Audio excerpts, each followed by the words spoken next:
नए लेक्चर के साथ मैं doctor Vijay Singh, assistant professor सरकारी विजयनगर मेरा उपस्थित हो रहा हूँ।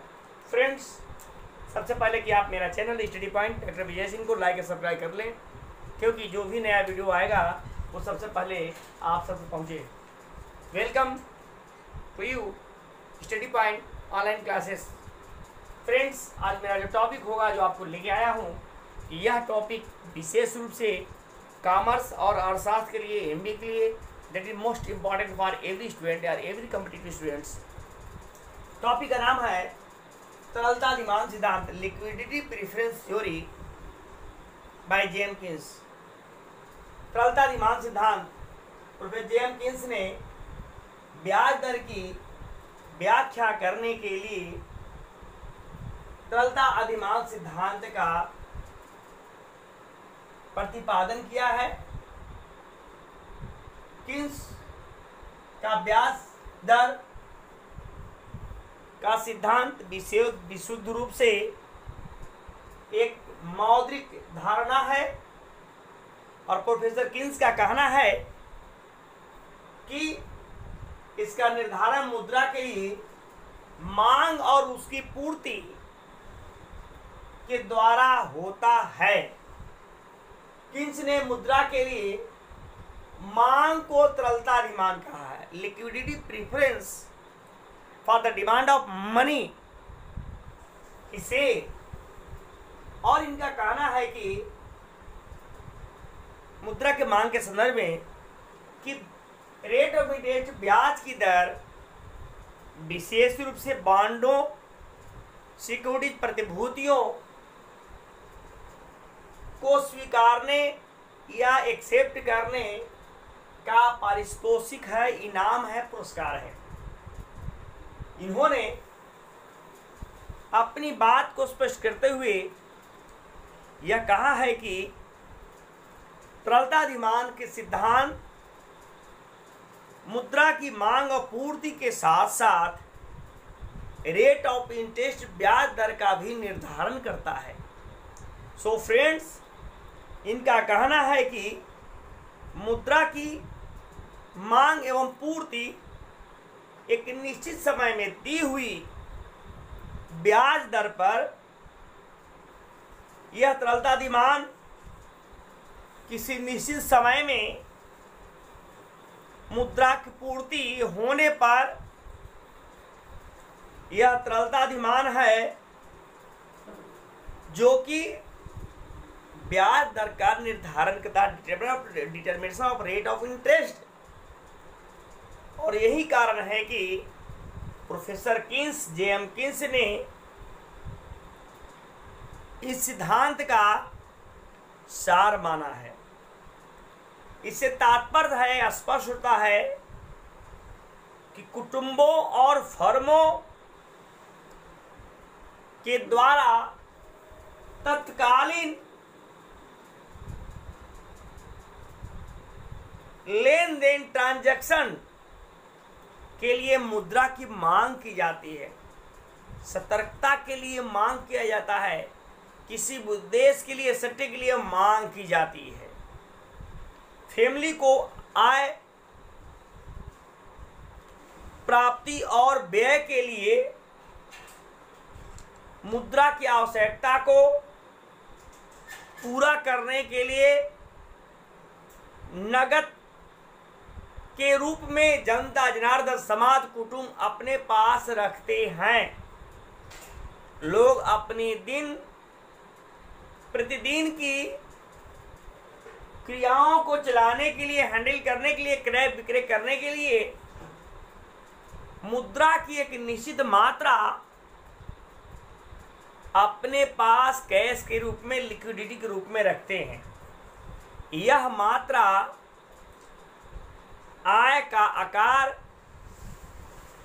व्यय की विधि, size of income, the method of expenditure, और सामान्यतः जो लिक्विडिटी, तरलता है, पर यह निर्भर रहती है, यह निर्भर करती है, जिसके उपरांत समाज को आय प्राप्त होती है, इसे ही उन्होंने आय उद्देश्य इनकम मोटिव्स के रूप में कहा है। प्रोफेसर किन्स ने समाज में मुद्रा की मांग को विशेष रूप से 3 रूपों में स्पष्ट करने का भरसक प्रयास किया है।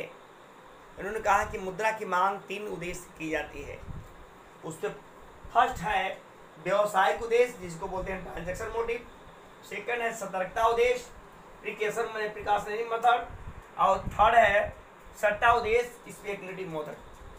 ये 3 प्रकार से मुद्रा के लिक्विडिटी को तरल रूप में जनता जनार्दन अपने पास रखती है। इसलिए जो फर्स्ट है वह है व्यावसायिक बिजनेस मोटिव्स से तात्पर्य अपनी तात्कालिक आवश्यकताओं को पूरा करने के लिए, जैसी मजदूरी का भुगतान, कच्चे माल का क्रय, परिवहन शुल्क या परिवहन लागत आदि को पूर्ति करने के लिए फर्मों के द्वारा नकदी यानी कैश के रूप में, लिक्विड रूप में रखने से है। फर्मों के द्वारा मुद्रा की मांग, मुद्रा के लिए लेन देन तथा व्यापारिक क्रियाओं का स्तर आदि पर निर्भर करता है। मुद्रा के लिए लेन देन, मांग यह आय पर निर्भर करती है, लेवल ऑफ इनकम पर निर्भर करती है। सो फ्रेंड्स, इन्होंने एक फार्मूला बताया और कहा, क्या कहा? इन्होंने कहा कि m equal to function of m is the function of y। एक फार्मूला दिया छठे उद्देश्य में, m is the function of y, जहां m1 मुद्रा की लेन देन ट्रांजैक्शन मोटिव्स और f इज द फलनात्मक y या आय का फलन है, जिसे निम्न चित्र के द्वारा स्पष्ट करने का भरसक प्रयास किया है। इन्होंने अपने सिद्धांत में एक चित्र के माध्यम से समझ करने का व्यावसायिक उद्देश्य या ट्रांजैक्शन मोटिव्स या बिजनेस मोटिव्स को एक चित्र के माध्यम से समझाने का भरसक प्रयास किया है। जिन्होंने 2 अक्ष लिया, यह टेकिंग द 2 एक्सिस, OX अक्ष और OY अक्ष। OX अक्ष पर इनकम को दर्शाया है, एक्सप्लेन किया है, जबकि OY अक्ष पर ट्रांजैक्शन डिमांड फॉर मनी, मुद्रा की लेन देन के लिए मांग को दर्शाया है। M1 is the function of Y, ये शो करता है कि M1 मतलब मुद्रा का लेन देन और निर्भरकर्ता का फलनात्मक फंक्शनल रिलेशन है। किसमें? Y के साथ। जैसी आय होगी उस तरह की मुद्रा की लेन देन के लिए मांग होगी, इनकम जैसा होगा। इस बात को स्पष्ट करने के लिए उन्होंने ये 2 चित्र लिया, जिसमें OX अक्ष पर इनकम और Y अक्ष पर लेन देन के लिए मुद्रा की मांग को दर्शाया है, और जबकि OY अक्ष पर मुद्रा की लेन देन के मांग को दर्शाया है, जहां m is the function of y आय और मुद्रा की लेन देन को स्पष्ट करता है। चित्र से स्पष्ट होता है कि जब आय OY1 है तो या जब ये कहेंगे कि जब आय OY1 है तो मुद्रा की मांग होती है OM1 के बराबर। लेकिन जैसे ही OY1 से OY2 हो जाते हैं, मुद्रा इनकम लेवल बढ़ जाती है, तो मुद्रा की कुल मांग भी बढ़ करके OM से OM2 हो जाती है। क्या हो जाती है? जैसे जैसे इनकम बढ़ता है उधर मुद्रा की मांग ये भी बढ़ जाती है। ठीक है कि नहीं? यानी कि जैसे ही लेवल ऑफ इनकम ये बढ़ता है, यह भी बढ़ जाता है। ठीक है ना? इंक्रीज कर रहा है, यह दोनों का संबंध है। ओके, दोनों क्या हो जाता है इस तरह से, जैसे ही आय बढ़ा उस मुद्रा की मांग बढ़ जाती है। ठीक है ना? मुद्रा की लेन देन मांग यानी ब्याज लोचदार होता है, और ऐसा इसलिए होता है क्योंकि निष्क्रिय मुद्रा से भिन्न डिफरेंट लॉन्ग टाइम है, दीर्घकाल में या दीर्घकाल के लिए लेन देन उद्देश्य की पूर्ति के लिए आवश्यक है कि मुद्रा निवेश नहीं की जा सकती है यदि ब्याज दर ऊंची है। अगर high the rate of interest तो लोग बाग मुद्रा को ज़्यादा निवेश नहीं करेंगे, क्योंकि बैंक से ज़्यादा लोन इंटरेस्ट ज़्यादा देना पड़ेगा। ऐसी स्थिति में वो क्या करते हैं, ऊंची रेट पर रेट इंटरेस्ट पर वो क्या करते हैं, वो मुद्रा की निवेश नहीं करते हैं। इस प्रकार मुद्रा की लेन देन के लिए मांग ब्याज बेलोचदार होती है, ठीक है ना। और ऐसा इसलिए होती है क्योंकि निष्क्रिय मुद्रा से भी दीर्घकाल में लेन देन के लिए उद्देश्य की पूर्ति की आवश्यक होती है। और इस प्रकार कहा जा सकता है कि यदि लेकिन 15% सपोज कर लीजिए, मैं इस चित्र को दिखा रहा हूँ, ट्रांजैक्शन डिमांड फॉर मनी और रेट ऑफ इंटरेस्ट, ब्याज की दर दिखा रहा है कि जब ब्याज की दर 15% रहती है, कितना रहती है, 15% रहती है, तब तक क्या होता है, ट्रांजैक्शन डिमांड फॉर मनी एक इनलास्टिक होता है, बेलोचदार होती है। और जैसे ही रेट ऑफ इंटरेस्ट बढ़ जाता है ये लोचदार हो जाती है, क्या होती है, फ्लैक्चुएशन होने लगता है। अर्थात Y1 आय के स्तर पर लेन देन के लिए मुद्रा की कुल मांग OM1 है कि नहीं, OM1 है। और जैसे ही यह बढ़ता है या भी बढ़ने लगता है, देख रहे कि नहीं, OM1 OM2 OM3 थोड़ा सा फ्लैक्चुएट करके बढ़ता है। और जैसे ही OM1 से OM2 होती है तो यह भी Y1 से Y12 हो जाती है, ठीक है कि नहीं। आय के स्तर पर, लेवल ऑफ इनकम के स्तर पर मुद्रा की मांग भी बढ़ती जाती है, जो कि इस चित्र से देखने से स्पष्ट होता है, ठीक है। अब आती है सेकंड, सतर्कता उद्देश्य, प्रिकॉशनरी मोटिव्स। सतर्कता उद्देश्य के संदर्भ में ये कहा गया है कि कुटुंब, समाज, व्यवसायी जितने भी वर्ग हैं वो चाहते हैं कि अपने पास अधिक से अधिक मात्रा में मुद्रा को होल्ड करके लिक्विड रूप में, तरल रूप में अपने पास रखा जाए, क्योंकि वे आवश्यक या अदृश्य आपात के संदर्भ में उनकी जानकारी होती है कि मुझे क्या करना है एकाएक जब कोई इसी आपातकालीन आ जाती है, जैसे भूकंप, भुखमरी, बीमारी, दुर्घटना, आग लगी, चोरी और ऐसे तमाम में, बेरोजगारी आ गई, महामारी आ जाएगी, कोरोना काल आ जाएगी।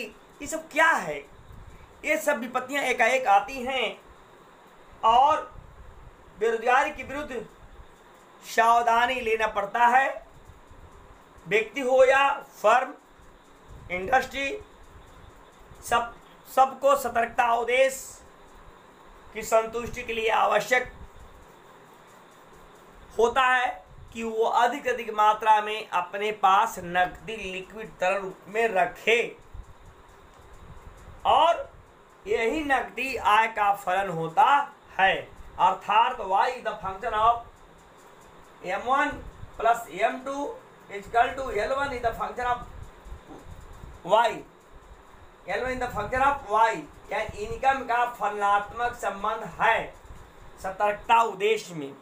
और ये कहता है कि चूंकि नगद रखने के लिए व्यक्ति हो, समाज हो या कुटुंब हो, सतर्कता उद्देश्य दोनों पर निर्भर करता है। किस किस पर, M1 plus M2 equal to L1 is the function of y या L1 is the function of y, यानी इन दोनों का संबंध इस y से फलनात्मक रिलेशन है, फंक्शन रिलेशन है, गुणात्मक संबंध है। जितना आय होगी उतनी लिक्विड के रूप में आप रखेंगे, अगर आय नहीं है तो आप लिक्विड के रूप में नहीं। थोड़ा इसको दिखाइए, आप थोड़ा सा दिखा दीजिए इसको, ये फार्मूला को दिखाई दिख रहा है कि नहीं, और दम नीचे ले जाइए, दिखाइए, दिखना चाहिए आप लोगों को, दिख रहा है ना, तो m1 is the function of m2, m1 plus m2 equal to l1 is the function of y का ये फलनात्मक संबंध है। अब नेक्स्ट आता है वो है सट्टा उद्देश्य, स्पेकुलेटिव मोटिव्स। फ्रेंड दोस्तों, जैसा कि आप सब जानते हैं, यह आज के वर्तमान परिवेश में सबसे महत्वपूर्ण उद्देश्य है demand for money as a liquid रूप में, अनुमान अधिक तरल रूप में रखने का आज के लोगों के, आज के व्यवसायिक जगत के लिए यह बहुत ही इम्पॉर्टेंट है। क्या है? सबसे ज़्यादा महत्वपूर्ण है। और मुद्रा के लिए सट्टा की मांग, सट्टा उद्देश्य की मांग, क्योंकि सट्टेबाज होते हैं, व्यापारी होते हैं, बिचौली होते हैं, वो ब्याज दर कम हो और या लगता कि फ्यूचर में उनको कुछ गेम खेलना है, ज़्यादा पैसा गेन करना है, ज़्यादा मुनाफा कमाना है, तो इस सट्टे के उद्देश्य से, स्पेकुलेटिव मोटिव से वो अधिक मुद्रा अपने पास होल्डिंग करके कैरेट में तरल रूप में रखते हैं, मांग करते हैं, डिमांड फॉर मनी, क्योंकि फ्यूचर में उसका अधिक से ज़्यादा मुनाफा कमाने का उनका मोटिव होता है, उद्देश्य होता है। तो लोग नकदी रखते हैं क्योंकि बांडों और सिक्योरिटीज यानी बांड और प्रतिभूतियों की कीमतों में परिवर्तन का लेन देन वो करना चाहते हैं, वो अधिक से मुनाफा कमाना चाहते ही है। Maximum mass level of income gain या profit gain by the speculative motive. ठीक है, लोग यह महसूस करते हैं कि फ्यूचर में, भविष्य में बांड प्रतिभूतियों की दामों में या कीमतों में वृद्धि होगी या होने की संभावना होती है, उम्मीद रहती है, आशंका होती है, या उम्मीद करते हैं कि बढ़ेगा तो मुनाफा ज़्यादा कमाया जाएगा। इसके लिए वो अधिक से अधिक मुद्रा अपने पास होल्डिंग करते हैं, एज ए तरल लिक्विड के रूप में रखते हैं। ठीक है ना, रखते हैं। और यदि यह महसूस हो कि फ्यूचर में उसकी कीमतों में कमी आएगी, गिरावट आएगी, तो वे इसे कम तरल रूप में अपने पास रखना चाहते हैं, रखेंगे, क्योंकि उनको भविष्य में नुकसान होने की डर होती है। तो हर सट्टेबाज जो होते हैं, व्यवसायी वर्ग होता है, दलाल होते हैं, मैन होते हैं, एजेंट्स होते हैं, वो इस चीज़ को भांप लेते हैं कि फ्यूचर में क्या होने वाला है। He has the read a research in the what is the cause of the future. तो फ्यूचर में क्या सर्कमस्टेंसेस होने वाले हैं, उस पे दोस्तों, उस पर ज़्यादा पैनी नज़र रखते हैं, रिसर्च करते हैं, अनुसंधान करते हैं, उसके अकॉर्डिंग वह अगला स्टेप लेते हैं। रिस्क, ही है टेकिंग द रिस्क, और रिस्क कवर करते हैं। क्या करते हैं? रिस्क कवर करते हैं, और जो रिस्क लेता है वही आगे बढ़ता है। ठीक है ना, तो अधिक से अधिक मुद्रा रखते हैं। इस प्रकार ब्याज की दर और मांग तथा नकदी अधिक रखेंगे। इस प्रकार मांग और करेंगे और नकदी अधिक से अधिक मात्रा में रखेंगे। ठीक है ना, और इस प्रकार बांडों और प्रतिभूतियों की कीमतों में विपरीत होता है संबंध। और जो लोग सट्टा उद्देश्य के लिए मुद्रा की नकदी के रूप में अपने पास रखना चाहते हैं, वे ब्याज की दर में प्रत्याशित परिवर्तन पर भी निर्भर करती है। अर्थात ये कहता है, दिखाइए फॉर्मूला दिखाइए यार, ये कहता है कि ब्याज की दर में निर्भर करता है। L2 is the function of R, rate of R is the, L2 जो है वो लिक्विडिटी की मात्रा, लिक्विड की मात्रा रखते हैं, ये फलनात्मक फंक्शन रेट होता है। L is the liquidity preference, F is the function, R is equal to rate of interest, ब्याज की दर।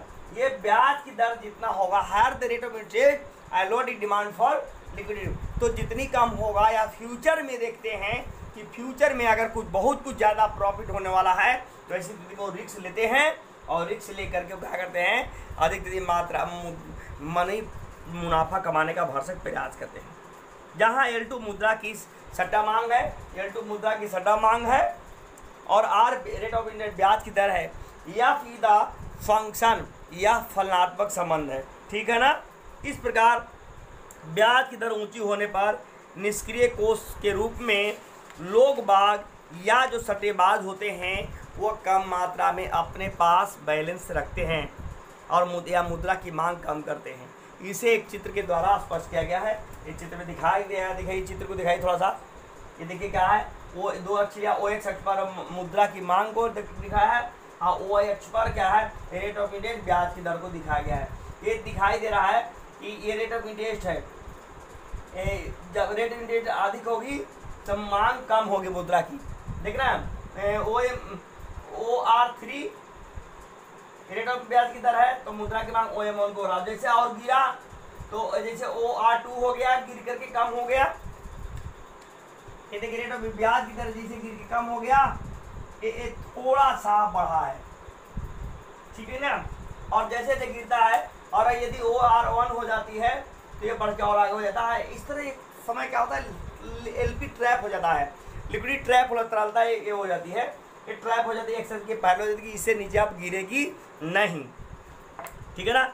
चित्र स्पष्ट है कि ऊंची ब्याज दर पर R3 पर लोग OR3 पर लोग OM1 मुद्रा की मात्रा में अपना सटे उद्देश्य के लिए मुद्रा अपने पास रखते हैं और जैसे ही यहाँ मुद्रा की रेट ऑफ इंटरेस्ट गिरती जाती है, ठीक है, मुद्रा की मांग सट्टा उद्देश्य के लिए लोग अधिक करते जाते हैं और इस तरह से गिरते गिरते क्या होगा, एक एक्स अक्ष के पैरेलल LP हो रहा है, लिक्विडिटी ट्रैप हो जाता है। क्या बन जाता है, ट्रैप, यानी अब इससे नीचे ब्याज दर नहीं गिरेगा, ब्याज दर अब नहीं गिरेगा और इसलिए इसी अधिमान के रूप में लोग तरल रूप में लोग रख करके फ्यूचर प्लानिंग करते हैं कि फ्यूचर में उसे कितना सट्टे के माध्यम से सट्टेबाजों को कितना पैसा कमाना है, वो अधिक से अधिक तरल रूप में रखना पसंद करते हैं और इस प्रकार तरलता अधिमान वक्र ये धीरे धीरे खिसकते कि क्या होता है, दाहिनी तरफ क्या हो जाता है, दाहिनी ओर सरक जाएगा और ये LP की तरफ लिक्विडिटी ट्रैप बन जाता है। क्या बन जाता है, ट्रैप बन जाता है। थैंक यू, धन्यवाद दोस्तों। ये मेरा आज था प्रोफेसर कीन्स के द्वारा तरलता अधिमान सिद्धांत का व्याख्या था, लेक्चर था।